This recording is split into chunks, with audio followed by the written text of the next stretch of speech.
Hey, it's Greg Grunberg, Snap Wexley, and you are listening to 6th Scale Scavengers.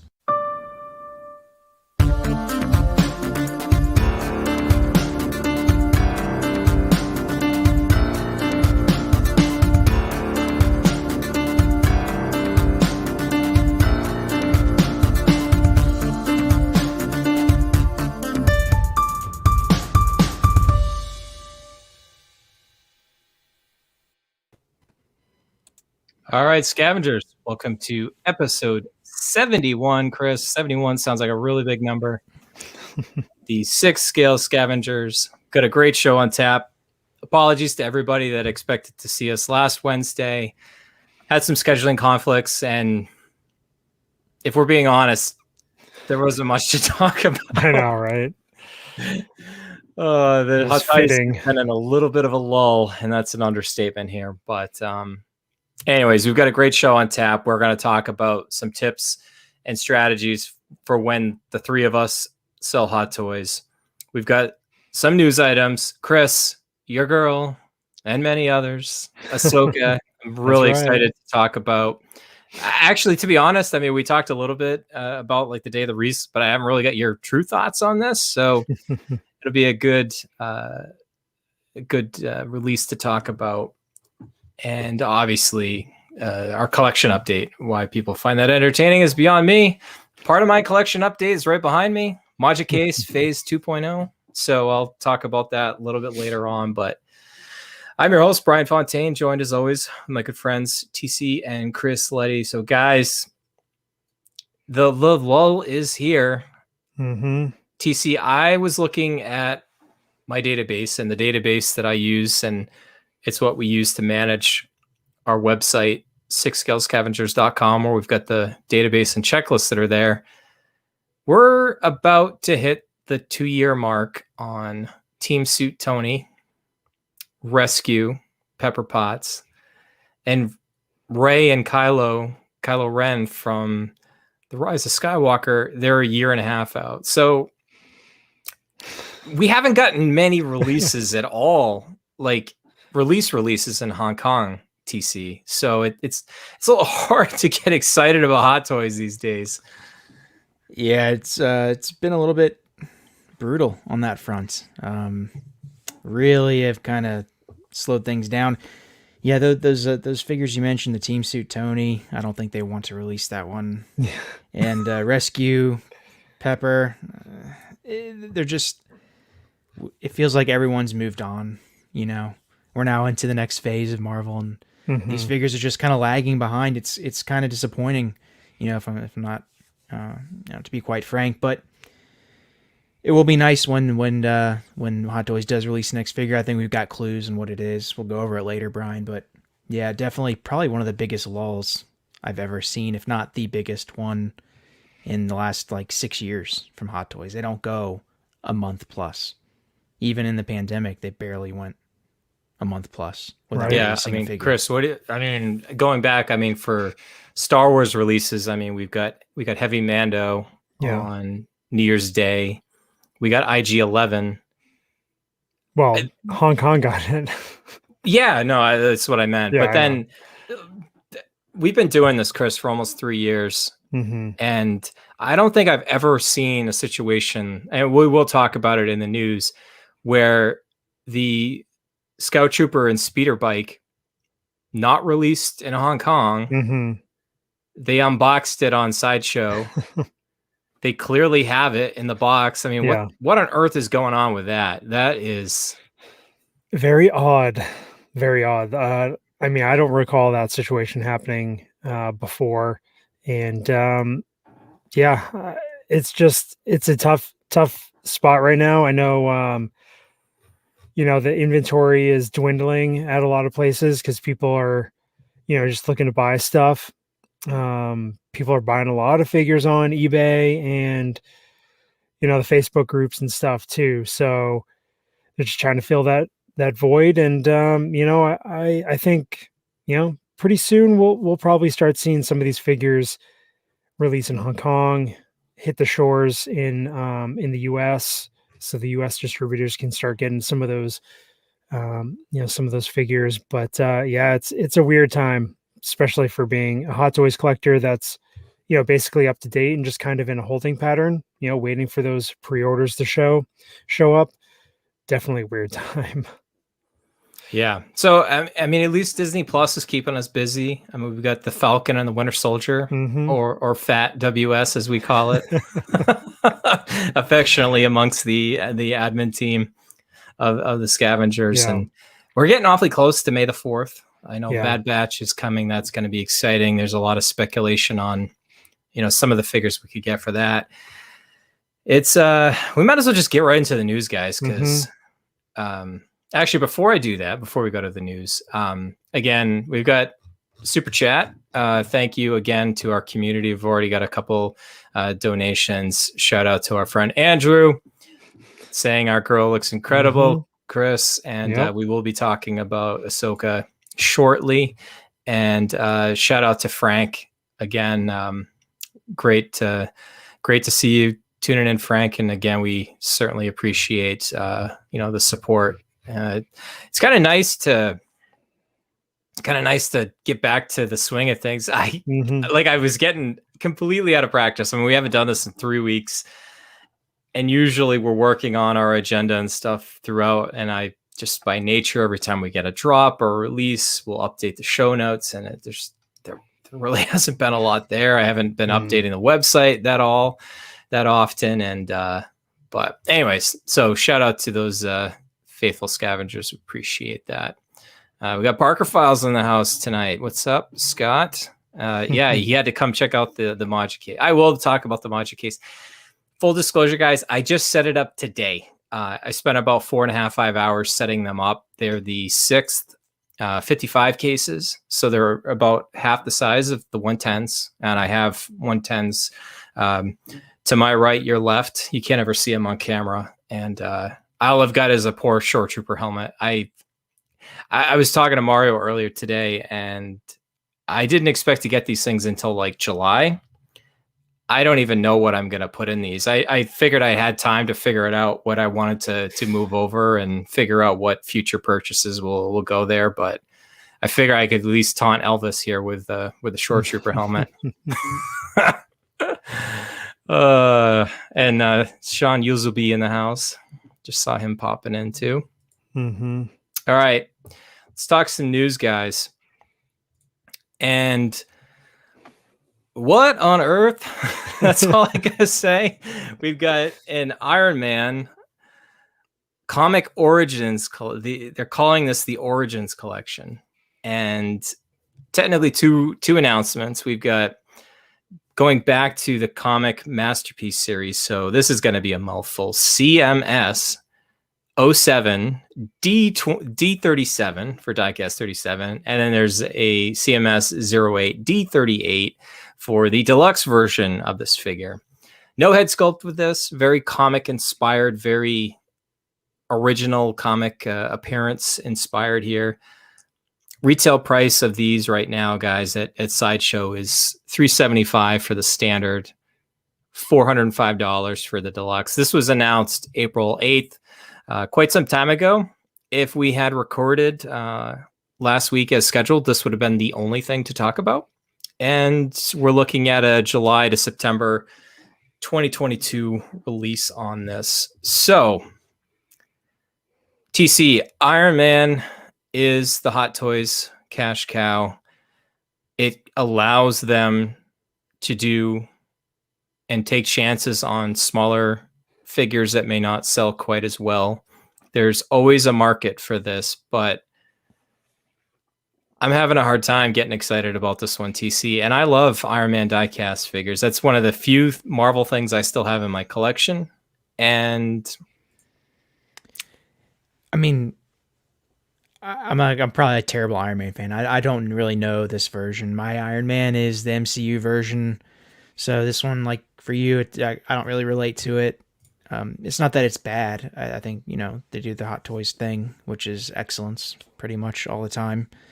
It's not for me, but it's the classic colors. It's like you said, Bryan, it allows them to do, all these other all these other figures are going to have the lower runs because this one's going to be heavily printed.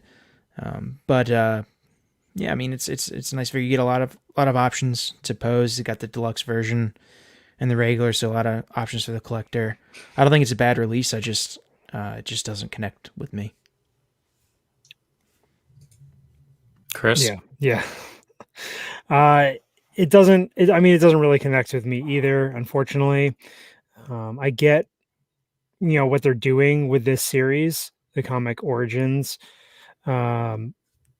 Just that in itself would make me believe that there's going to be other characters coming in this series. You can think of probably a Spider-Man, Cap. Cap. I mean, they could do Hulk. They could go back and do you do Hawkeye. I mean, I'm just trying to think. You probably don't want to get too much into head sculpts here, but for anybody that, I mean, if they were going to do one, they would do Cap. Yep. I think they would try to do Hulk because then they could give us like Gray Hulk, Red Hulk. Maybe the original 6 Avengers, something along those lines. I mean, that would be pretty cool. But I mean, they could dabble in X-Men. I mean, they could dabble in Fantastic Four. They could do all sorts of different things. So it opens doors. There's no doubt. Yes, and that's kind of the idea with this series. I think along the lines of the Venomized and the Zombie series, it's just another avenue for them to get a different type of figure out there, especially since Iron Man is not in the MCU anymore. This, at least for the foreseeable future, this is a way for them to pump out their cash cow. But I mean, it's a different style with this plastic overlay. Not 100% sure. It looks like, Chris, you can give like different options because obviously, like UTC, the Iron Man I know was the cartoon in the early 90s. That's what introduced me to Iron Man and War Machine. And for a lot of people, this is their Iron Man. This is what the comic look is. And it looks like, Chris, that they're giving us a couple different options. Like you've got a little bit different helmet. So whereas Iron Man in the MCU has got several different armors per movie, he was constantly tinkering in the comic books, and he had like the suitcase armor. And then, so I think it's a way to kind of give us a lot of different looks, but I don't even think this is the last Iron Man we're going to see from the comic collection. I mean, and for certain, and I just mentioned it too, certainly they're going to probably give us a War Machine. In spoiler alert, in the comic books, I mean, Rhodey was Iron Man for quite a time, when obviously well documented in the comics, Tony Stark, they dealt with like alcoholism and stuff. That was a very real thing for Iron Man. They didn't really deal with it too much in the MCU, thankfully, but there's a lot of different things that they could do here. I'm more interested in the what if of what is next versus TC being any particularly excited about this one in particular. And I'm going to be honest, like I think the plastic clear parts here, I don't know if they're meant to be a hologram or something, TC, but I think it's a clear miss. It's just tough because this is not what Hot Toys. Okay, so they're going for realism, but the problem is you can't show off the quality under the plastic. So you kind of left with, having to pay the $400+ or whatever the tag is.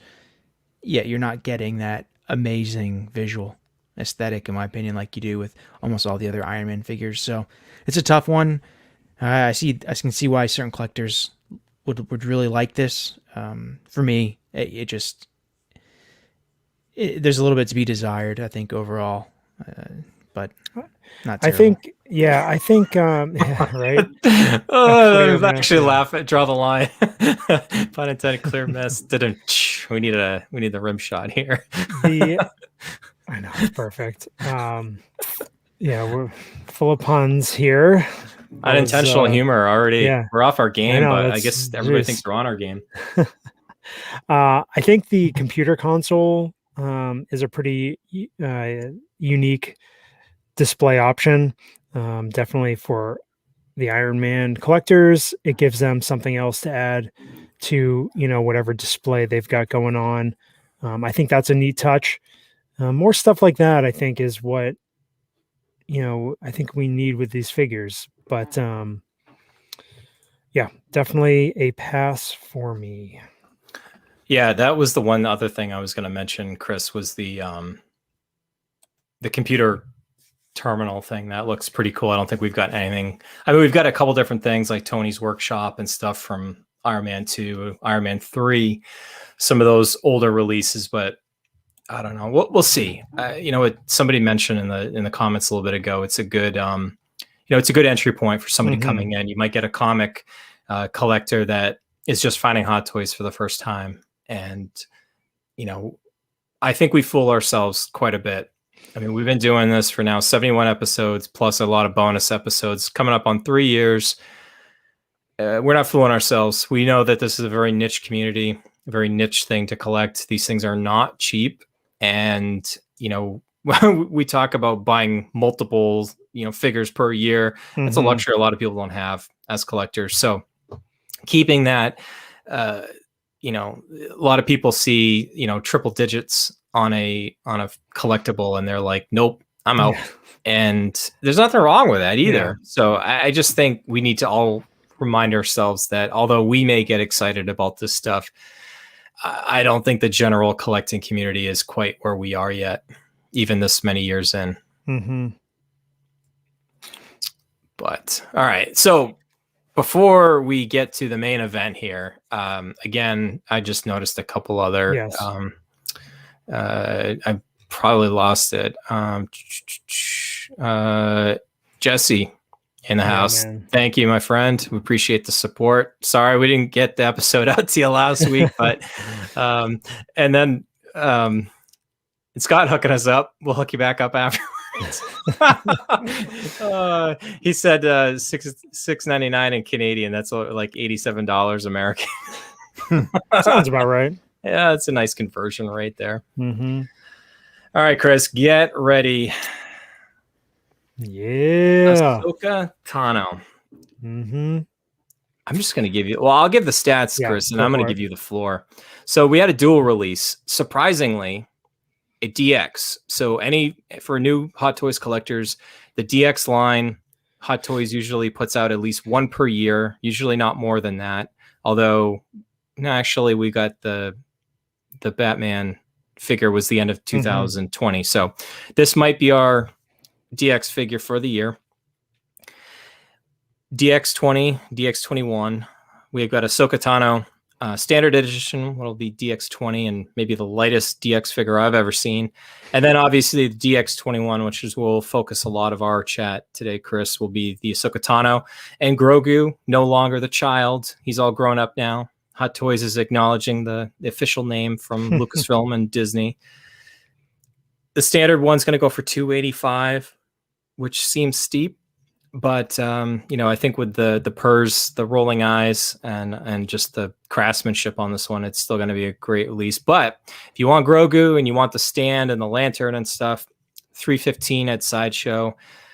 Announced at the end of last week on April 16th. And Chris, we're looking at this July 2022 to September 2022. Chris, my friend, the floor is yours.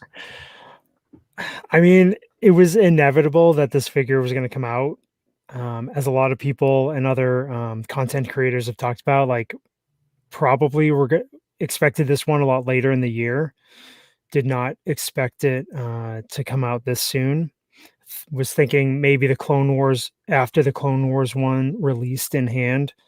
But the other morning I woke up in the middle, early, saw there's a bunch of messages on my phone, clicked on it. I'm like, oh my God, are you kidding me?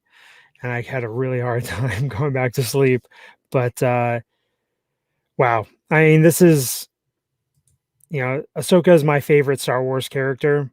So to be able to have gotten her in live action, played by Rosario Dawson on the Mandalorian, and to have seen that actually come to fruition, the possibilities were endless with, merch and all that sort of thing. And I knew that Hot Toys was going to potentially come through. And man, they really did. They really did come through.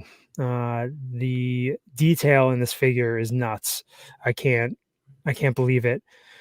We'll start with the head sculpt, the face sculpt.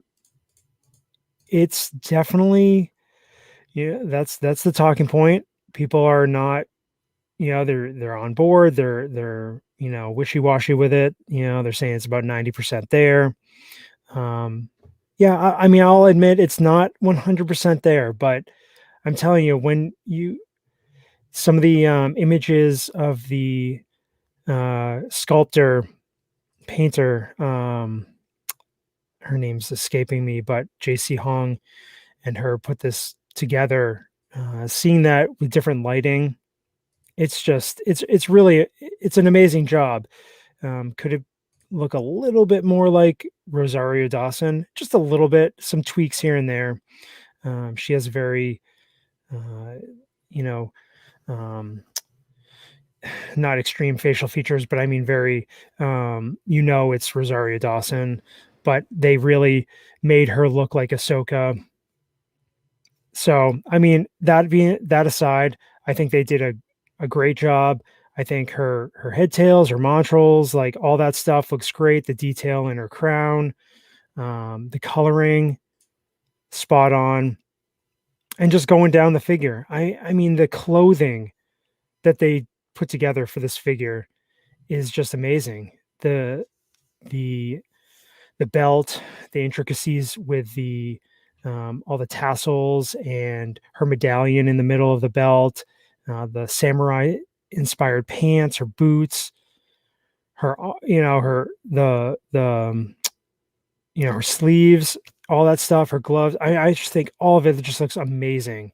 And then you add this cloak into the mix. Just, we'll see. I don't know. I doubt it has any wire in it, but in May, I didn't see if that was in the notes, but no lighted up lightsabers from what I see. The lamp doesn't light up, but still really cool details. I mean, you've just got options with this figure, and I really dig it. I really, really dig it. Well, we haven't gotten a TC win on Earth is the last time we got Chris saying I dig it. That was like we were gonna put that on a T-shirt like 30 episodes ago. Thanks to Robert. Stopped. Yeah, but this is a good one. I mean, the sculpt's probably like an 8.5 in my opinion. Yeah. It's not dead on, but there's no other Ahsoka on the market that's exactly like Rosario Dawson or the animated version. Yeah, I'd argue Hot Toys probably has the two best sculpts. Mm-hmm. So it is an exciting release. You get the Grogu. The only thing I would like as like personal preference, I would rather it, since I believe she wears the cloak like when you first see her, right? Mm-hmm. And she wears the cloak most of the time in the series. Because of that, I probably would have rather them done the arms with seams. Because to me, the primary look isn't her fighting; it's her with her cloak on. Mm-hmm. So just for longevity reasons, I would have rather had that. But I mean, Hot Toys makes improvements so that body that they use is probably it's gonna be their best one yet. Yeah, this is a key figure in the Mando line. It's a key figure in the series. You may not ever get a Grogu with Ahsoka again, depending on what happens in her solo series. True. But I think it's very well done and tough to look too far ahead. But it's definitely on my radar in the future. Very, very good figure. And it's a good contrast to the Clone Wars one. Because the Clone Wars one has that animated look. What do they call it? Is it the Montrals? The Montrals are up, her horns up top, and the Leku are down below. Gotcha. So her horns are back more on this one. So there's a cool contrast. You put them next to each other, and it's not like you have the same figure. So that's nice too. But it's solid, very solid. Chris, the one thing I'm going to gush about this figure too, but Chris, we obviously everybody knows you love Ahsoka. You just said that she's your favorite Star Wars character. That's not a secret for anybody that's a long-term scavenger. But you also have your ear to the ground on the Ahsoka collecting market too. And you probably have got one of the best Ahsoka curated collections that I know, pre-pro, all that. I mean, just so many good things about it. I mean, I guess for our viewers and listeners here, I mean, what is the Ahsoka focus collectors thinking about Oh this my one? God. Yeah, the buzz is super high. Bunch of my Ahsoka collector friends, FJ, um, all the like guys in the Empire States Collectors Club, Ahsoka Tano's life. Everybody's talking about this. Everybody, really, really likes it. And I know a lot of people have ordered her. And one of the cool things is that Rosario Dawson posted on her Instagram. She posted the pictures of the figure, and I haven't checked in the last few days, but after like the first day, one of her posts had over 45,000 likes. Wow. And people were like, "Where do I get this figure? This looks amazing. I've never seen a collectible like this. I'm not a collector, but I need to have this in my collection." So that's the kind of reach that this character has. And she's only growing. The popularity is just the way Lucasfilm and Star Wars and has built her up. Is pretty awesome. And I think with her series coming out next year, it's gonna just propel her to the next level. And I'm not planning on seeing her, but I'm hoping that I see her. We see her in Bad Batch, potentially. So nothing's been said, but that's just another place for her to show up. But yeah, I mean, Ahsoka is the hottest property with Star Wars collecting right now. I mean, you're talking vintage collection carded figures selling for $700-800. It's just nuts. When it gets to that sort of thing, I mean, a collectible like this is a no-brainer, and it's probably, I don't know if it's Hot Toys had any pressure from Lucasfilm, from Disney to put out this figure, but I wouldn't doubt it, that's why this figure leapfrogged, a lot of other figures that people really wanted. And we see it every time a figure posts, where's Poe, where's Padme, where's this, where's that, where's Cyborg.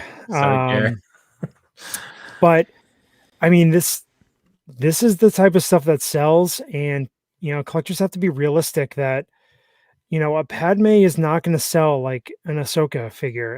As much as we need that figure, a Poe is not going to sell as much as an Ahsoka figure. It's just getting a figure like this to sell, 10, I don't know how many it's going to sell, but just say 10, 15,000 between the two releases, will get us those other figures down the line. And I think that's what some collectors have to look at, that we need these tentpole figures to get us some of those secondary and tertiary characters. Yeah, so, I mean, also like a couple things with this one. Number one, it's really not that easy of a figure to make, in my opinion. I mean, the sculpts to me would probably be one of the more challenging things to do with her Leicu and Montrals. It's not an easy thing. And then the paint work on that, and then the texture, you can see the creases due to the age of her in The Mandalorian. But the second thing is it's so easy to overlook this because Hot Toys is so good, but the layering and the tailoring of the figure is top notch. Fit and finish is just, it is. I mean, this is like Jack Sparrow tailoring level here.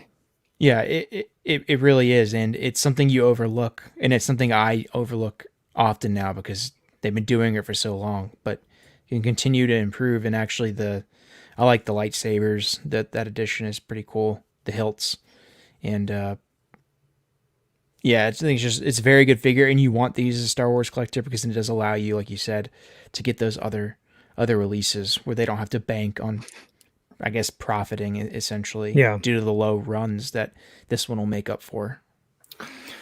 Yeah. So usually I'm the one that does all the talking, and I actually like the fact that we've got to release like this. It gets you guys excited. I haven't even said boo about this figure yet, so this is great. You guys have said a lot of it. The one thing I just noticed too, and I've been looking at this, for obviously a couple days now. We got this up on the website with all the links to places like, Underground Figures, and Ray does great work there.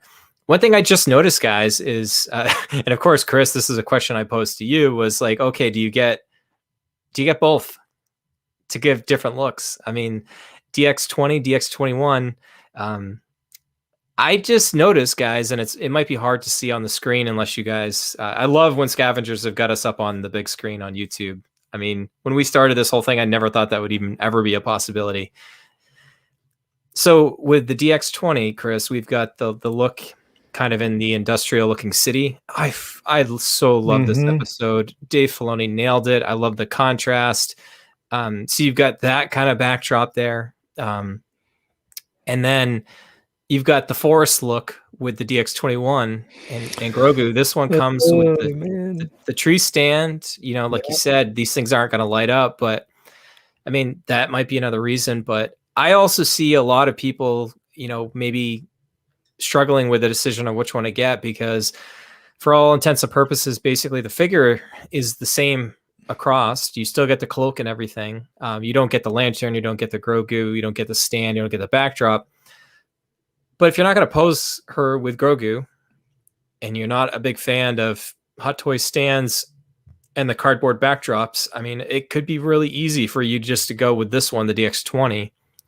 But then again, TC brings up a great point. You see her fighting at the end without the cloak on, and then you see her the majority of the time with the cloak on.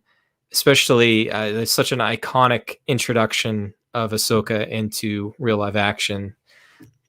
At the beginning there, we're kind of going stealth mode, and you see the white lightsabers igniting. I get chills just thinking about that.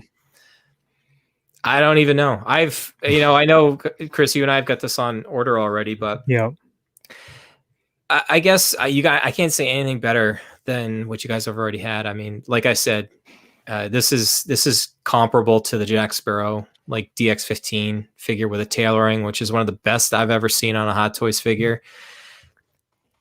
I guess concerns, and I'm not trying to be the negative Nancy here, but a couple things that I kind of stick out to me that you'll have to be at least aware of this figure.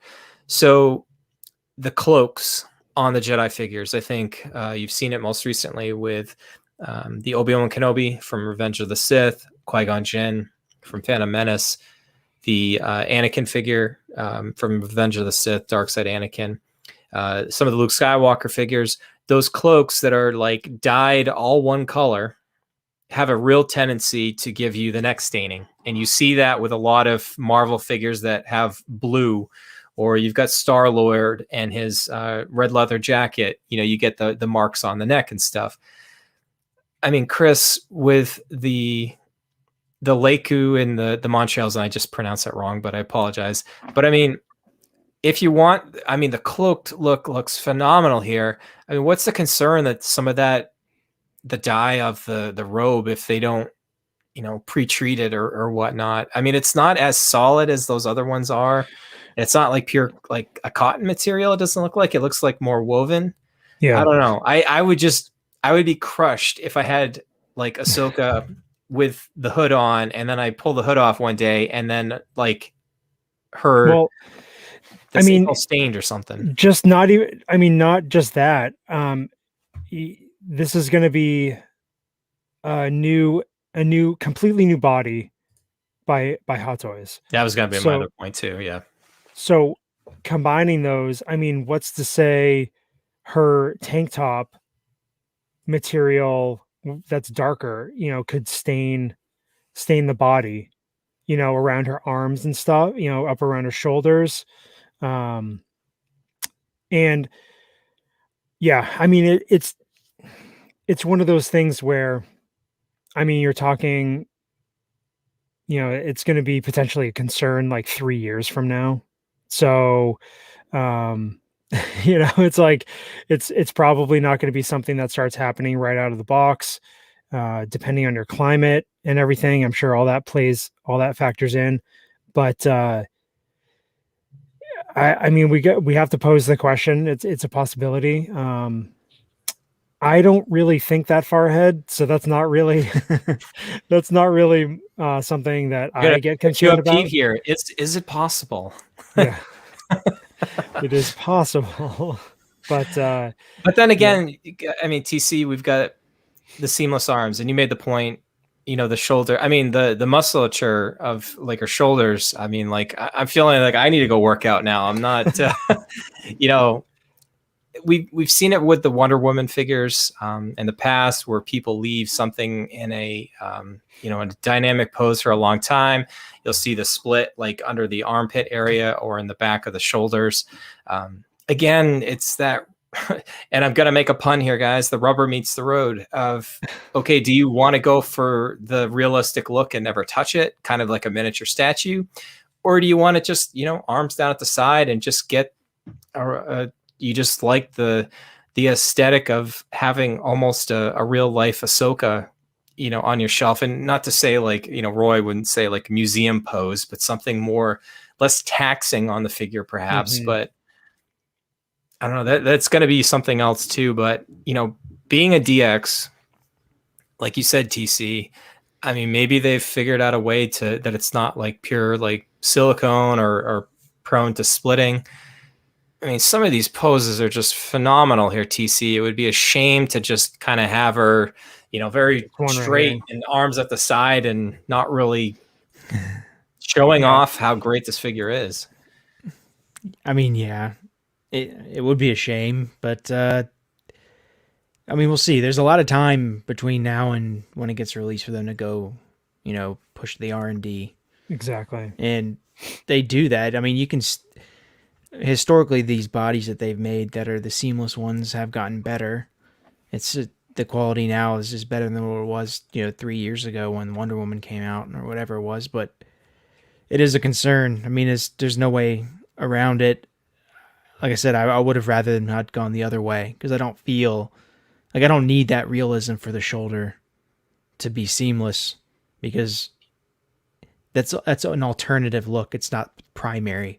So it's just, Howard chose differently. That's why he makes the big bucks. So, Yeah, because it's a DX. Yeah. They probably went that route because the Scarlet Witch, the Wanda, she's got the split at the shoulder.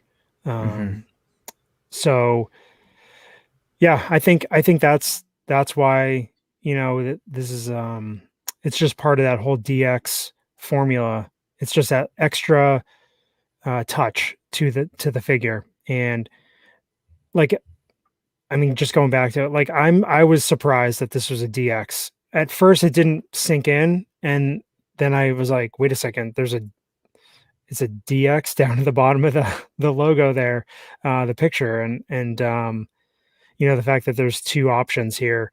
And yeah, I don't have any concerns about, the lower body with those, the samurai style pants can get some really aggressive poses in there and stuff. But yeah, definitely the upper body, probably, nothing like super long term as far as keeping it posed. Great for pictures and that sort of thing. But just look at the texture. And I mean, I know we're spending a ton of time on Ahsoka, but I didn't know that existed until I just saw this picture. I didn't even know that was like that in the series. I mean, number one, we don't have a lot to talk about. And number two, I mean, this is worth gushing over here. So, I mean, this is... So her, the medallion on her waistband there, it is, that is actually it's like the world between worlds symbol. If you watched Rebels, it's got I think it's got the Loth Wolves dancing on it. Somebody tried doing like a really a good comparison shot between her in the show and what it's supposed to look like. So I could be wrong, but definitely cool little touches. You look at the braids here, the clips for the lightsaber hilts. It's wow. This is star. great. Yeah, Grogu. Movable arms, I think. On Grogu? Yeah. I don't know. He seems to be kind of locked in. Yeah. Locked and loaded. Well, it's kind of funny because on one hand, it looks like he's reaching for the little shifter knob from the Razor Crest. And then obviously the way that he looks like he's holding on for dear life, holding on to Ahsoka here. So we'll see. I mean, like you said, guys, there's plenty of time to figure this out. Hot Toys, they want to nail this one, get this one right. And I mean, just coming back again, full circle here. I personally think this is going to end up being a phenomenal release. This is we're trying to be a little bit better going forward about, like, you know, talking about can't miss figures and stuff. Obviously, if you don't like Star Wars and you don't like Ahsoka, then don't get this. But this would be a tough pill to swallow if you decide to skip this. Let me just put it that way, regardless of which one you go, because I think there's options. And it's one of those true things, like you could go either or, depending on how you're going to display it. If you go for the standard, I don't think to me, the best way I could probably explain this one, Chris, is if you went for Darth Maul and the Phantom Menace, you got either the DX16 or the 17. Obviously the 17, you got the Sith Speeder with it, the Blood Fin, but the figures were exactly the same. Yeah. I mean, the aftermarket, I know we've got Pete 6-scale Cantina, shout out to him. You know, him covering stuff like that. I mean, both did quite fine in the aftermarket. Yeah. If you get this and it's not something you want to keep long term, you will not have trouble selling this. Like Chris just said a little bit ago, the Ahsoka collectors are nuts. And like our friend Jared, the Mayfex Mando, he had a carded vintage collection Ahsoka, and he sold it for an ungodly amount of money. Yeah. People throw money at Ahsoka, and you will not struggle if you pick this. If you decide to get this and you just decide after you get it, or a little bit longer term, you just decide you want to move on from it, you will not struggle to sell this figure. I guarantee it. Yeah. Yeah. Once it sells out, you know, at retail, because let's see, by the time this releases, it's possible her show might be on the air. It might be releasing episodes. And if that happens, then I know 6-scale Cantina, they talked about this on their live stream. Like, this probably doesn't hang out at retail for very long. If that's the case, you know, the release coincides with her show release. Yeah. I mean, Mike makes a great point. We didn't talk about it. Yeah. Most of the secondary market retailers have used up their allotments, are sold out. So you can't even pre-order it at, slightly discounted rate or free shipping and stuff. So, okay. All right.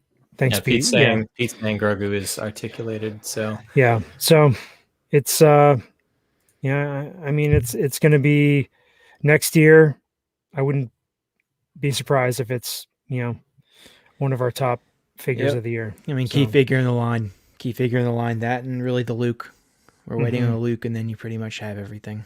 Yeah. Season 2, Mando, they keep teasing that. It was in some of the promo shots for the DX20 figure. I'm thinking May the 4th release probably for that one. I think they're probably going to do something with, Bad Batch. Maybe you could do a Tarkin re-release. Some of the elite clone troopers, the dark armor ones. I don't know if they give us any of the Bad Batch figures.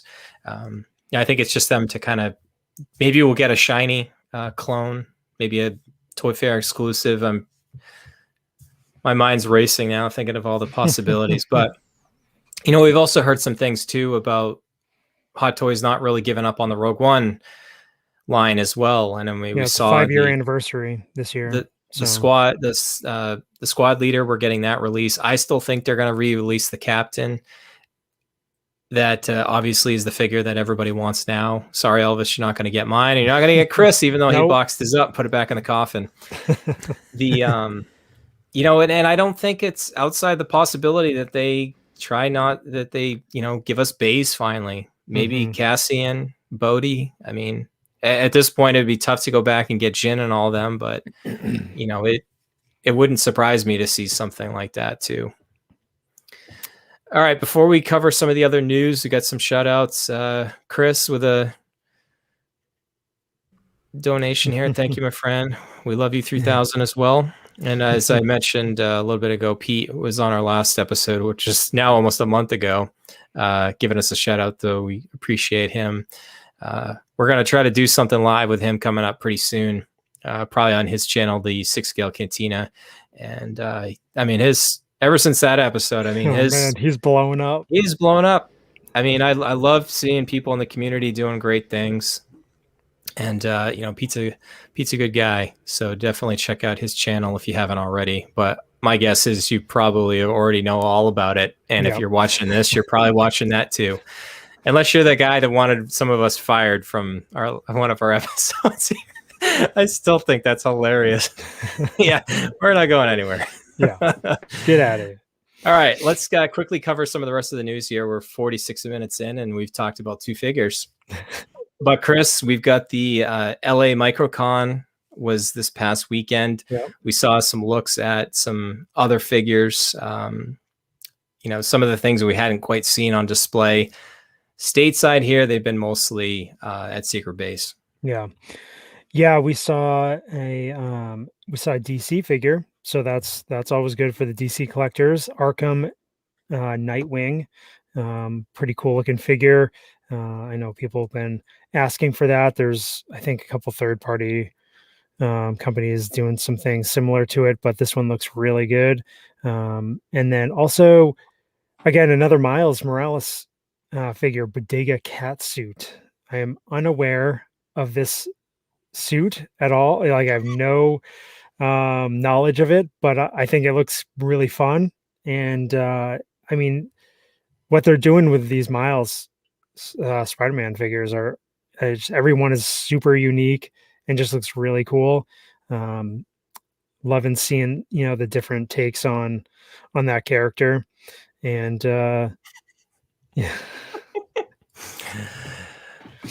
yeah. So yeah, and then just other stuff that we've already seen. You know, some of these other little cons and stuff, but we saw the Boba Fett, you know, the 2-pack there. We also got to see Bo-Katan, another figure that I'm really excited about. Also Marvel figures such as White Suit Black Widow, which we've seen for like a year now, and Taskmaster. Those are going to end up being like movie promo figures. I have a feeling those things are ready to go. They're gonna announce it and then release it. they just want to get rid of them. It's like last year the Marvel Legends figures came out like months before the movie, and you know, it's just, you know, I'm sure they had all that stuff ready to go last year, but you know, we know what happened. But yeah, it's good seeing. I know people were excited to just get some footage of these figures. Yeah, so it's always fun to get those things. I know con season is going to be a little bit different this year again, but yeah, just Sideshow doing what they can with what they have. Yeah, so and TC, we got a couple other delays. IG-11, Endgame Thor, Endgame Hulk, Battle Damage Thanos. We talked about Rescue at the opening. Like you had made the point, outside of IG-11, people still want IG-11. They want their Heavy Mando finally, but these Marvel figures are looking less and less enticing. They probably have a boatload of them too. They probably overproduced them, and people are not going to be excited about them. They've already moved on. We've got WandaVision, we've got Falcon and the Winter Soldier, we've got Loki, we've got Black Widow, Eternals, the Shang-Chi. We didn't even mention that. Right? That trailer looks phenomenal. I'm excited about that. We were talking about our friend Sean about that recently. Man, it's a good time to be a nerd. Yeah, it's a shame though that you're just kind of trying to move on, because like Battle Damage Thanos delayed, Rescue Suit delayed, Endgame Thor delayed, and when they come out, do you really want them? Yeah. I mean, some people will want them, sure. Yeah, I mean, yeah, they're really cool looking, but there's so many other things on the horizon that, to me, just have a little bit more exciting that are timed a little bit better. These are so far from the past that things really got messed around, with everything last year. Everything just keeps getting pushed back, and obviously, like we talked about, Mandalorian is the hot ticket. So, Yep. They're going to push out those, and that stuff is what's bringing in the money right now. And I just have this feeling, like we've seen for a little while now. I mean, a lot of these Marvel figures are going to be able to get for really good prices. So it's almost better to wait instead of having them locked in on pre-order. Whereas you might be able to get them from like Tim Cent, Toys Buying Agent, these Hong Kong retailers for less than retail shipped to the US, If Marvel figure drops, you don't order it. Wait a month and a half and then order it from Hong Kong, because it just seems to be what's happening. The hype dies down and then you get these great deals. Yeah. And, it's not a bad strategy. Yeah. You might be able to get a couple extra figures a year. Yeah. If you're a Marvel collector, hey, that's great. That's great for the Marvel collectors. Star Wars collectors, not so much. You're not going to get too many deals on Star Wars figures these days. Empire Strikes Back, Vader, the 40th anniversary one, hit waitlist today. Although it went in and out. I think as of recording now, I think it's still on waitlist, but I'm not sure. And then again, Chris, I don't know what anybody just tuning in now. We touched about it on the opening. Like, I can't make heads or tails of the Mandalorian Biker Scout and Speeder Bike on how they've been able to unseal and reveal it on Sideshow. It is still, as of now, not released in Hong Kong. So it's not officially released. Yeah. And how Sideshow got the chance to view it first, I don't know. Maybe because of this con that they had going on, maybe Hot Toys, threw them a bone to add that to their hype. It's weird. I don't know. I was watching the video before earlier, and it was getting me excited for that figure and that set, because I have the set on order, and I love the look of the Biker Scout. Like I have since I was a kid, and I think getting that, in the Mando line, it's just different enough. If they release a Return of the Jedi version, you clean Biker Scout with a brown bike. I think, it just looks really cool. Lots of options there. The base, the dynamic stand, all that stuff looks really good. And, obviously you get another Grogu with that set. Could potentially put IG-11 on there. It looks really fun. And I don't think people will be disappointed with that set, but who knows when we're going to see it stateside. Yeah. Crazy times we're living in here. All right. Before we get into our collection update, somebody. All right. Shout out to Ralph. Thanks for all that we do. Thanks for being part of the community, Ralph. We certainly appreciate it. Really can make. The good thing about this too is obviously it's fun to interact. It's like a show within the show. All the scavengers kind of tuning in. So many other content creators drop in all the time too. I mean, that's humbling. I see Bill from Dork Lair out there all the time. Bill's a good friend of ours. We've met him in person. We used to be on Dork Lair with Bill. So the fact that there's other, obviously Pete's out there. You've got like 6 Economist. He's back. He's back. It's great to see the Economist back. Yeah. He's been super busy, and it was funny, of all things, Chris. The thing that got him out of early retirement was Ahsoka. I know he dropped me a little mention on there, and I know we teased like back.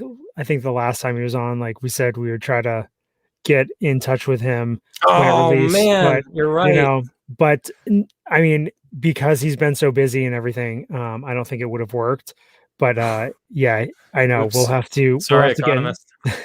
I did say that, didn't I? We'll have to take a rain check on that. And it's always fun interacting with the other content creators and definitely everybody in the chat. Well, our next show's coming up around May the 4th, so I'm sure we'll get some fun stuff. We might have to change days for that one too. So. All right, guys. Collection updates. I swear it's not that interesting this time. We even had an extra week and it's still not that interesting. I think we're just all trying to be a little bit better, trying to hone things in a little bit.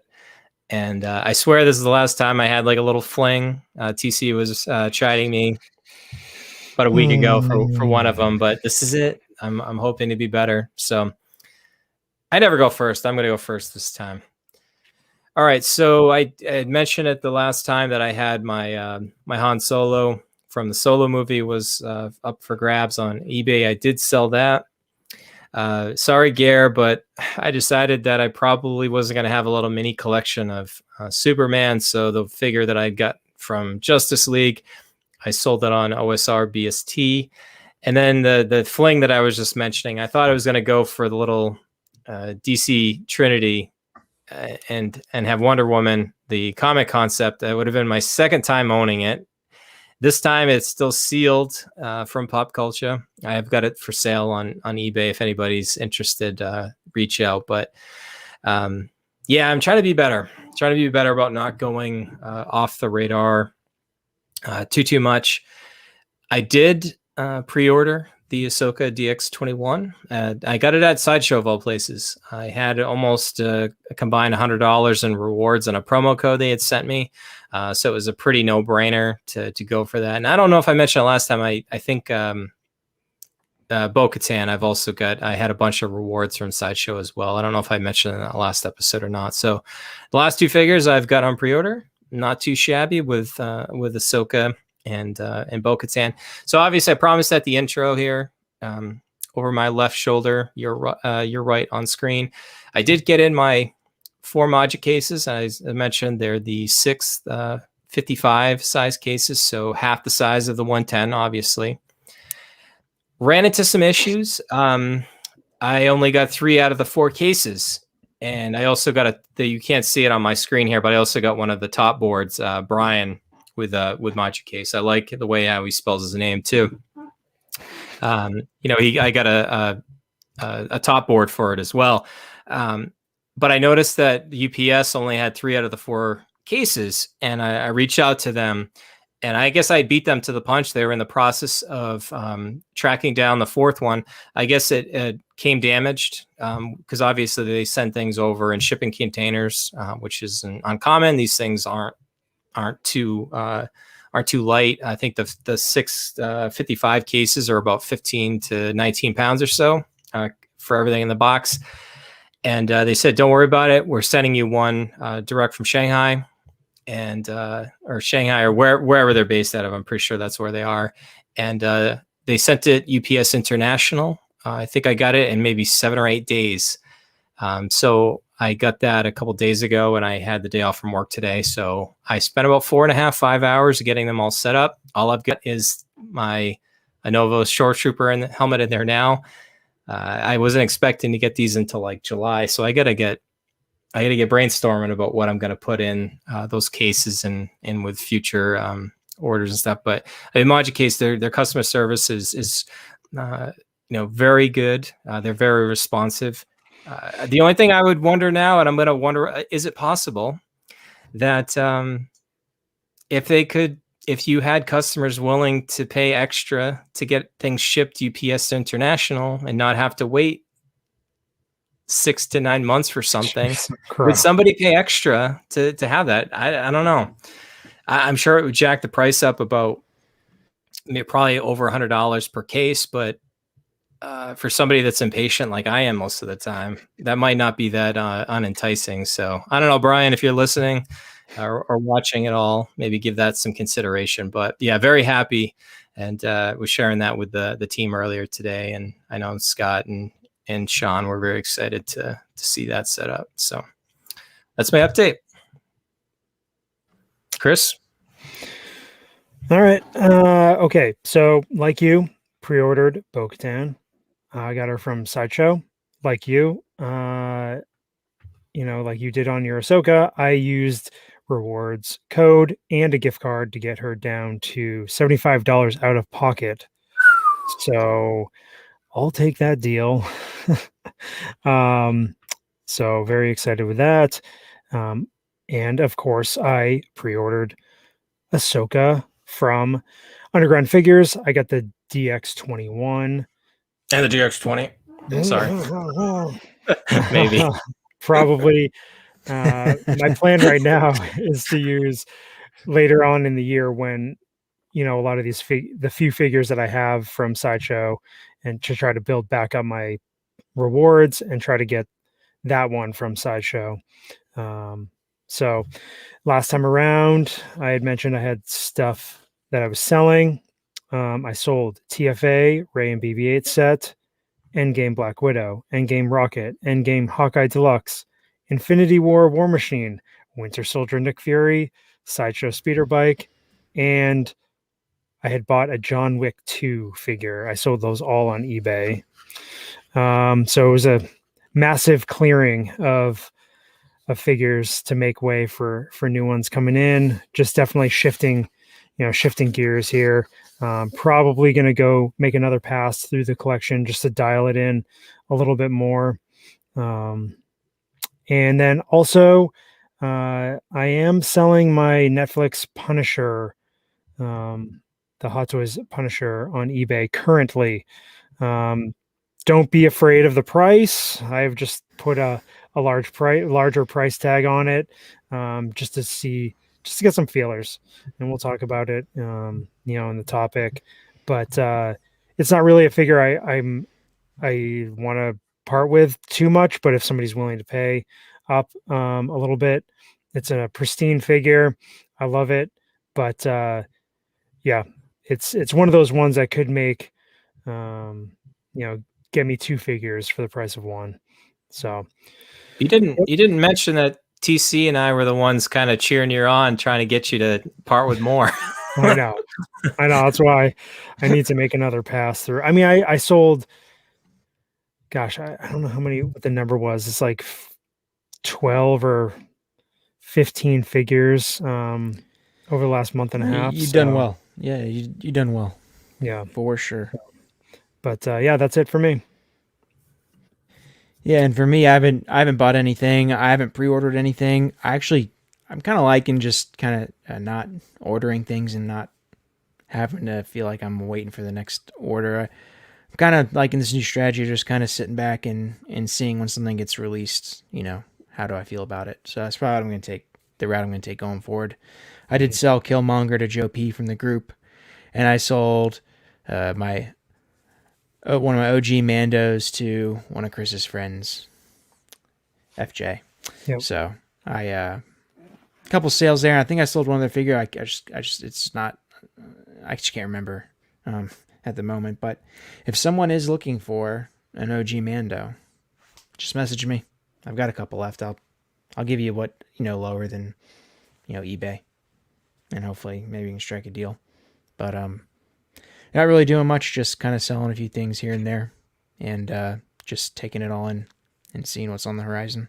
Yeah, nothing wrong with that. Actually, Ahsoka TC is the first time I've seen you kind of get kind of excited about a figure. So, but there's no reason to pre-order. Like the only reason I did is I had like a coupon expiring. I had a ton of rewards. Mm-hmm. Even if you miss out on the smaller retailers, unless they bump it up. It's not like they say 2022, but is it really 2022? I mean, it might be. It could also be mid 2023. It's not. So it's hard for me to like really get super excited about something. But then if you're not pot committed at that point too. So I'm going to try to be better about that too with pre-orders. I mean, the only reasons I did these last two is I had a boatload of rewards that were all hitting. And other than that, I'm going to probably what I'll do is I'll probably, in my budget, earmark myself for setting money aside when I think a figure is going to release, but not lock myself in. Because then if I decide to change my mind, and anybody that's been a long time listener knows that I do that all the time. But we'll see. It's better to have some options. And I mean, the good thing about there's so many smaller retailers out there. There's always smaller sites. I mean, TCU are one of the best that I know about finding like these honey hole sites. You shared one with our listeners and viewers a couple episodes ago, but there's always, if you hunt hard enough, you can find it. The Economist has told us before too, like sometimes he'll just call up comic shops. He'll look up the Sideshow retail locator and then just call people up. Hey, do you got this figure? And if they do, he'll go that way. Even if people don't have things on their website, comic shops always have figures. So just because it's waitlist on Sideshow and you can't find it anywhere and eBay prices are absurd, you hunt hard enough, you can still find it. And that part of scavenging makes it fun to collect. So yeah. Oh, all right, guys. Speaking of selling, we thought it would be good. We've got a lot of new listeners and viewers, new scavengers. If you're just joining us for one of the first times, glad to have you. We try to keep it real and honest and transparent as much as possible here. As we've said since day one, Chris, we're not experts. We're not the voice, we're a voice. And we certainly don't have it right all the time. We make mistakes, and hopefully people can learn with us, learn through us, mock us, laugh at us. I don't care what you do, but we're just happy to have you part of the community. So we thought it'd be good, and there's not really going to be a lot of structure to this, but one of the questions that the three of us get a lot is, how do you sell? Like, I don't even know where to begin. Or you've got collectors that have amassed a huge collection and are just kind of realizing, like, I don't have, the long-term budget, or I don't got the space. I know Danny was on last time. Danny was a fantastic guest. I'm looking forward to getting him back on at another time. Like, he was talking to us after the last episode. Like, he's got his pre-orders taken care of for the next like 2 to 3 years by just selling figures and stuff. I mean, it can be very advantageous to be willing to part with things, and it's healthy. It's curating a collection. If you just keep piling on and piling on and piling on, it can get a little unhealthy at times. So it's good to let things go and not get too attached to anything in particular, because but anyway, so before we get started, Big Collection Society, whatever Roy and Sean are calling their things, they said their tip number one was don't ever sell anything. I don't know if I agree with that. Yeah. Hey, what do they call it? BCC, big collection community. I don't know if Sean's still hanging out in the chat or not. So, yep. All right, so let's just kind of go around a couple different things. Chris, what's one of your favorite tips, or how do you even go about deciding to sell, or what are you doing? I mean, just taking inventory and having lists of your collection is very helpful. Thank you, co-host, for providing me with such lists, because it never would have happened otherwise.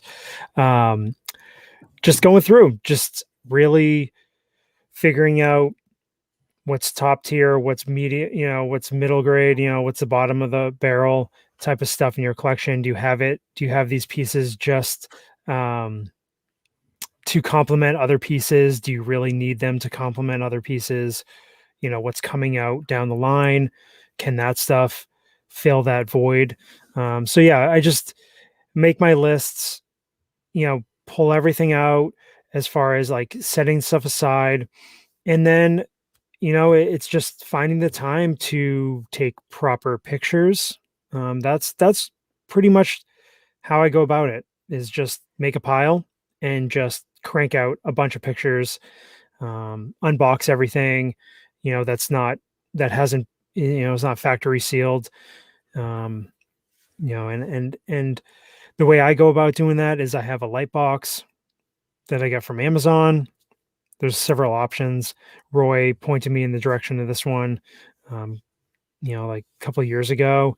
And it's very helpful having that sort of environment to get the proper lighting, and just really having everything documented for your listing. Whether, we'll talk about where you can list stuff, but that's what I do.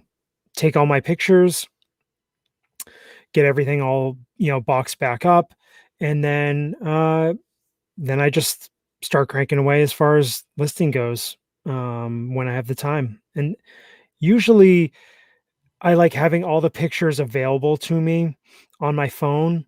And then that way, when I'm out and about, doing stuff, or if, like, I'm taking a lunch break or something for work in my car, I can just like rifle off a few listings if I'm just going to do buy it now, best offer listings, or even on, the Facebook groups.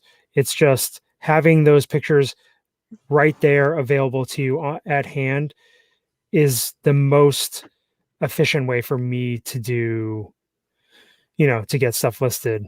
But yeah, it's just that process of dialing things down and then just getting the pictures taken.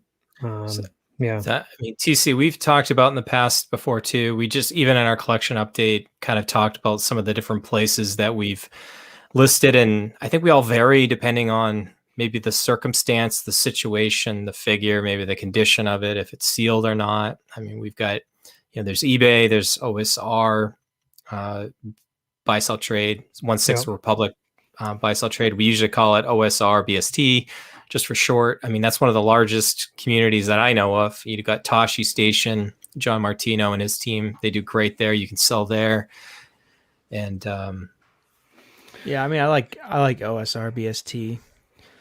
The only I like that one because it's just the quickest. So like if I just want to just list a figure and price it reasonably, you can sell it within a day or two, rather than go through the eBay process of waiting 7 to 10 days, and then another 7 days potentially for the buyer to pay, and then the long window of returns that could happen. It's just that process. It does take a little bit longer. OSR BST, you list the figure, they pay, ship out same day, barring a catastrophe shipping wise or a big mistake. And you did, with your condition of the figure, listing the condition of the figure, you're pretty much, the transaction is pretty much closed. And I prefer that, even if I'm sacrificing $10-15, I'd rather just have something done quicker. Yeah, but I'm sorry, TC, go ahead. I was going to say it really depends on the figure. I say that, but really that really only applies to, for me, Star Wars figures, because everyone wants them and everyone will pay higher. Mm-hmm. But the Marvel figures, everyone wants deals on. So Yeah. I feel like I got to go to eBay to maximize the eyes that see the figure. So it just depends. You got to know what your market is. Like I've sold a lot of Star Wars stuff on OSR, and it's always goes just like the snap of a finger, just really quick. And, just how it is. Yeah. Yeah. I mean, that's the thing. It's picking the direction, picking the avenue that is best for that particular figure. I mean, some people make posts on OSR, BST. They've got like 30 figures in one listing, and it's like just a picture of the entire grouping of figures. And it's like, I'm personally not, like, I don't like listing on OSR BST, just because of like all the people with their comments and everything. If you list anything that's like 10% above like retail or like the going rate, you just get berated. And if I'm trying to get if I'm just trying to get the most out of my figure, because like I'll give people deals for sure, but like some figures I want to get as much out of that figure as I can, because of the figure that it is. So I will purposefully list, like that's why I listed when I sold my Civil War Falcon, my Civil War Scarlet Witch. That's why I sold them on eBay, because I got significantly more than what I paid and what retail was. So yeah, I definitely, I've been doing eBay for gosh, like 16 years now. So like I know a lot of people don't really care for some of the stuff going on with eBay, but and Bryan will reiterate this. You do quality listing with quality pictures.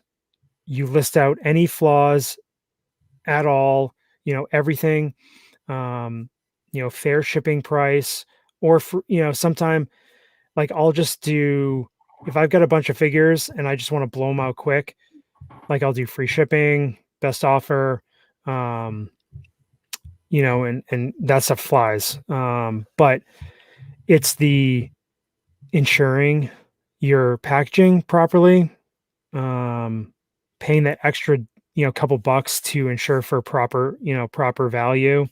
Trying to skimp on that is usually not worth it, in my opinion. I'd rather pay an extra $2 to $5 shipping out a heavy war machine, and just in case something happens to it.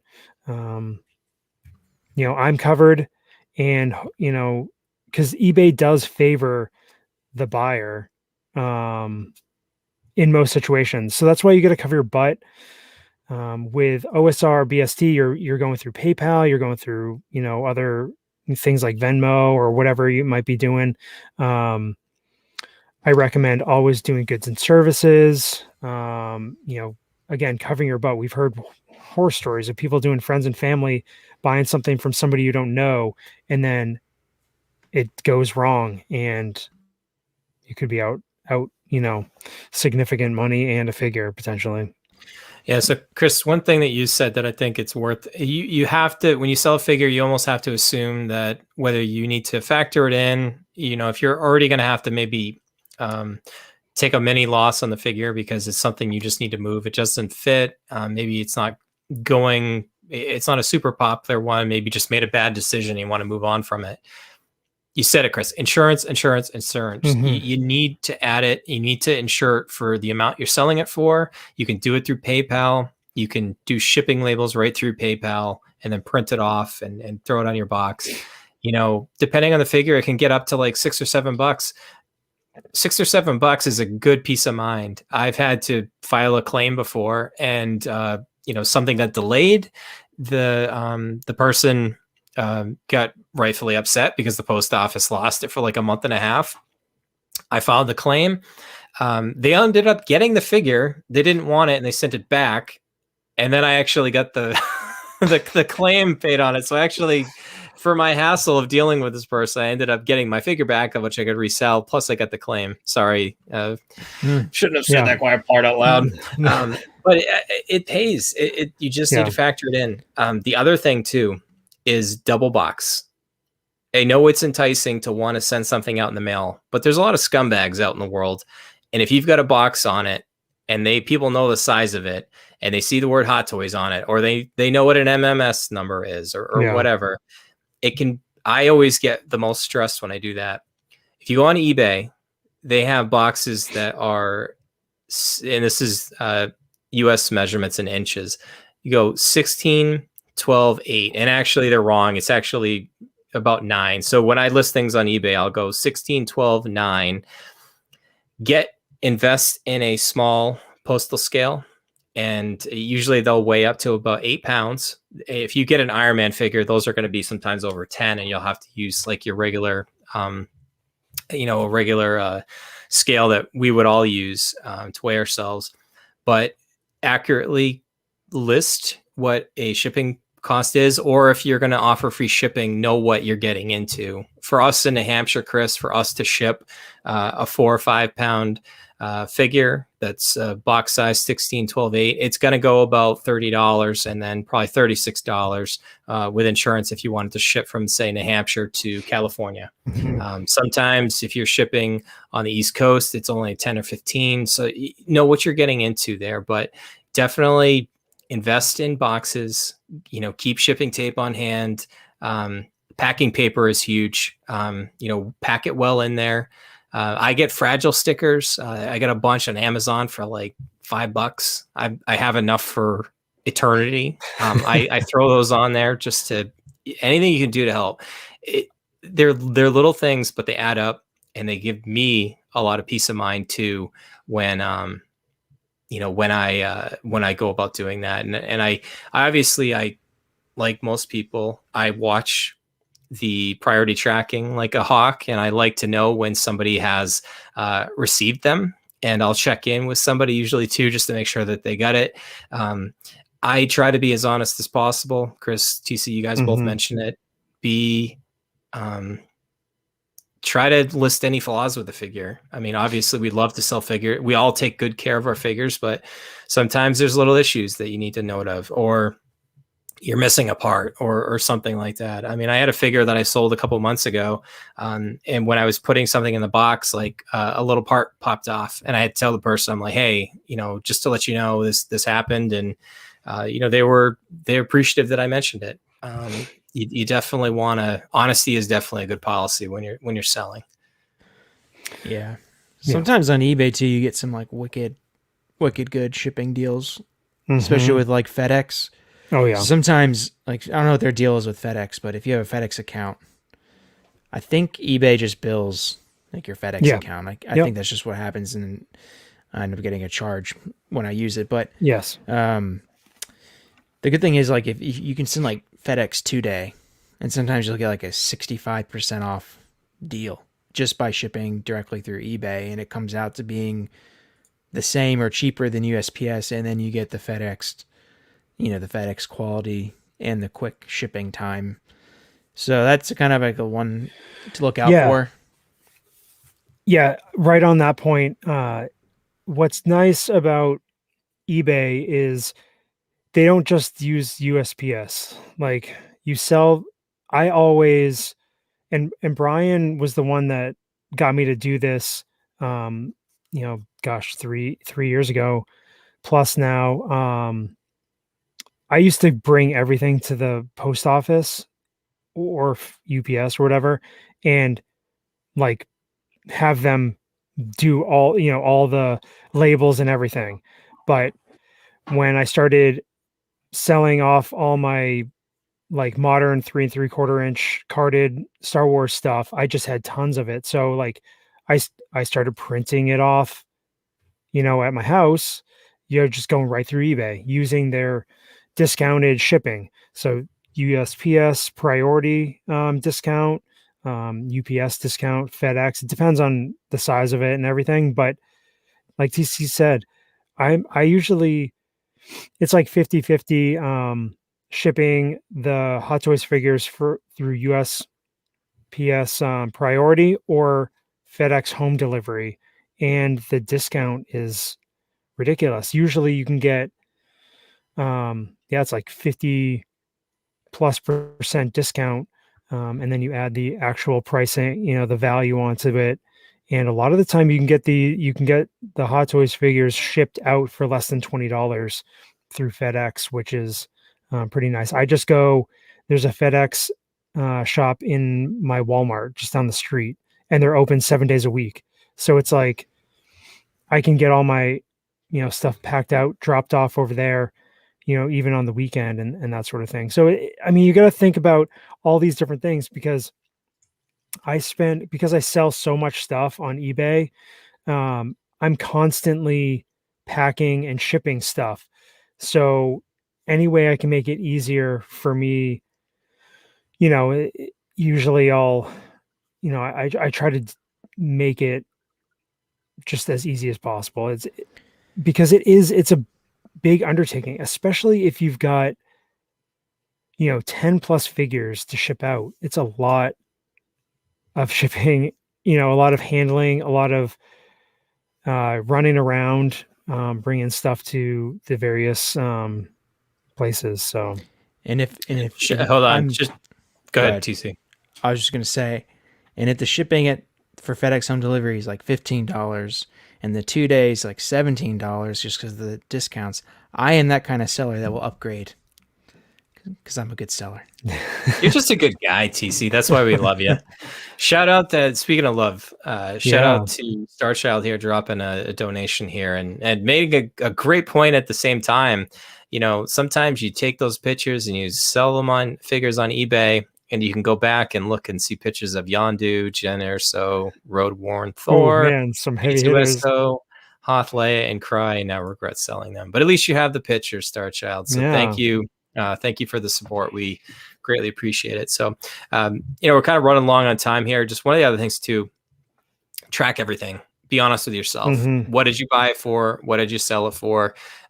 If you can be honest with yourself when you're listing and stuff, and you're also be honest what you're putting into the collection and what you're selling it for, it makes it easier. If you're lying to yourself about that you didn't do as badly as you thought you did, or sometimes knowing that you can pat yourself on the back and know that you bought a figure at maybe retail and were able to sell it for significantly more sometimes if you decide to pass on something. But one thing that I do with eBay is because I'm logging everything, what I'll do immediately is take the final sale price. We'll figure out, I'll pay my eBay fees immediately on that one figure, so I know exactly what they're deducting for it. I just pay eBay immediately. They're going to take the money eventually. I might as well pay them on the spot.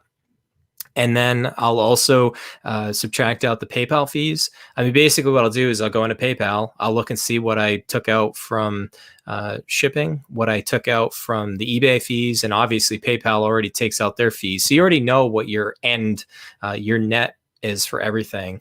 I track that. One of the other things that it's just maybe I'm superstitious about this, but I leave the money in my PayPal until I know the person has it and they're happy with it.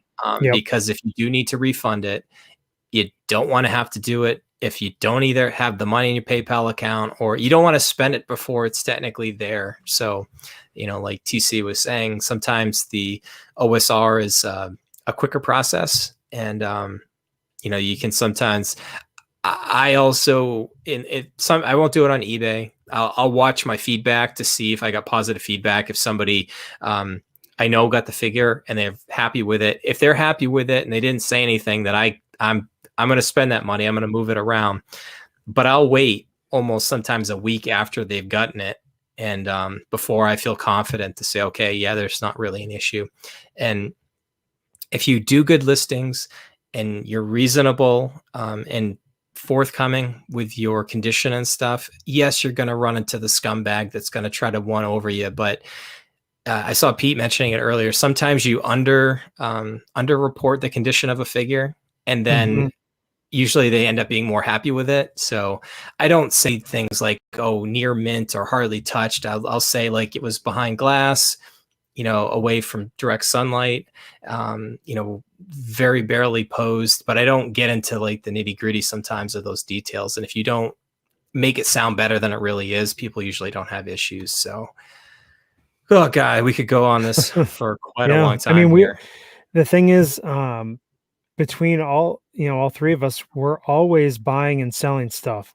I mean, it's just, I think it's part of, our collecting nature. And that's why you guys do see a lot of us, there's always movement going on with our collections. Very rarely do we not have much going on. And, I've been buying and selling stuff since I was a little kid. My dad was an antique dealer. We were always hitting the yard sales, buying the, junky stuff, Star Wars figures, and trading them in at the shop for the upgraded ones, always doing this stuff. So, this is what I think I really enjoy this stuff. Sometimes it feels daunting. Like, you've got to sell, a lot of stuff, but I love it. And we always talk about using your collection as currency, and even using your collection to pay the unfortunate bill every now and then. And it just, yeah, I know, right? Stupid deck. Yeah. It's, it's reality for us. But yeah, it's always fun talking about this stuff. All right. I think we'll come back to, we've covered this before. We'll cover it again. It's just one of those things that as collectors, you gotta, I mean, we may have talked about it before, but this could be brand new to somebody just joining us. So we know that we've been around a while, and I'm sure we'll talk about it again. So hopefully this has been helpful. And, I'm sure, like you said, we'll cover it. We all buy and sell, as you said, Chris, all the time, and not just Hot Toys. So, yep. All right, let's get to our plugs. So we've got our website, sixscalescavengers.com. Checklist and database, they're all up to date for Star Wars, Marvel, and DC Comics. We've got our TeePublic store, Six Scale Scavengers. Actually, you can get magnets and stickers there. So shout out to Jason. I know he got some of those recently. Actually got a mask. I know we all have to wear those things still. And got a Six Scale Scavengers mask. I didn't even know you could do that. My wife was like, why don't we have those? I know, right? The heck, I might need to make another order. Yeah. Topo. My son asked me today at dinner what Dopo meant. So that was great. Actually, I didn't mention it during the collection update. So I had a DTOF behind me, and I've since replaced it with a Module case. So on the wall right next to me here, my son inherited my DTOF and decided to fill it with all of his Transformers. I wept a little bit. He's got, but he also stole my 3A Bumblebee. So he's got that in there. His what he calls his G1. All the Walmart releases, Transformers in there. So it's so cool. I created a monster. We've got our Facebook page. We're on Instagram and Twitter. The audio podcast is on Apple Podcasts, Amazon Music, Google Play, Spotify, Stitcher, and sixscalescavengers.libsyn.com. If you want to grab that RSS feed and throw it into your podcast catcher of choice. Subscribe to Parker Files. He stopped by earlier tonight on YouTube. Official Marvel Hot Toys video reviewer of Six Scale Scavengers. Shout out to Bill with Dork Lair. He was in the chat tonight. Pete with Six Scale Cantina. He's been blowing up lately with a lot of great live content. And like I said, glad to see other content creators out there kind of supporting each other. We are a really small, tight-knit community. We're pretty niche still. As much as we think everybody loves hot toys, a lot of people don't even know what they are. Yeah. He's getting a lot of newer, not newer collectors, but I mean new faces on screen. So it's great seeing different voices, hearing different voices, and so yeah, definitely check out Pete's channel, Six Scale Cantina, if you haven't subscribed. He's pushing pretty close to 1,000 subscribers already. It's he'll be there impressive. in no time. Maybe by May 4th. That'll be my prediction. Yeah. And one little shameless plug. I've got Letty Motorsports merch, lettymotorsports.com. Just had to, throw that in there. If any car enthusiasts are out there, definitely check out the website. My cousin put it all together. I'm just a mere consultant at this point. Because I don't have any fun car to show off on said website. Will you autograph the shirts? If we buy one? I can, and I could probably throw in some vintage Viewport Ahsoka stickers or something like that. If any scavengers order them, not just any random people, only for the scavengers. But yeah, definitely check out lettymotorsports.com. Everyone's like, what? Motorsports? What? Of course, you've had a racing hat on the whole time, too, and I don't think anybody else has mentioned that. So, yeah, it's a loser of a team. Loser of a team, but a quality driver. Someday he'll be at the top. We could have so many offspring podcasts that it just. I know. If I didn't have a full-time career and didn't have children and household to maintain, I could have 3, 4, 5, 6 different shows. Yeah. So, but I choose this one. There you go, and we appreciate it. So, and I haven't even told you the whole time, this whole episode, Chris. I haven't even called you the worst once. So I'm making progress. I appreciate that, because it's if you don't hit a quota of at least 3, you are the worsts in one day. You are not doing your job. So, but not on the show. But I just mention that to you almost daily. So yeah, just to remind you to knock you down a couple pegs. Keep your ego in check, right, TC? Indeed. We're going off the rails here. Yeah, Bill's saying Billy D. Williams Racing. That's right. Sponsored by Colt 4-5. There you go. All right, this show's getting off the rails here pretty quickly here. So again, just a great fun episode for not a lot to talk about. We still managed to go for an hour and a half here. And thank you to everybody that donated tonight to Super Chat. Thanks for everybody for tuning in live. This community is awesome. Thank you. Makes it worth doing. And I think any other closing thoughts here, guys? No, let's just get some of these figures released. We need more stuff to talk about. Amen. All right, Chris, my friend, bring us home. Excelsior.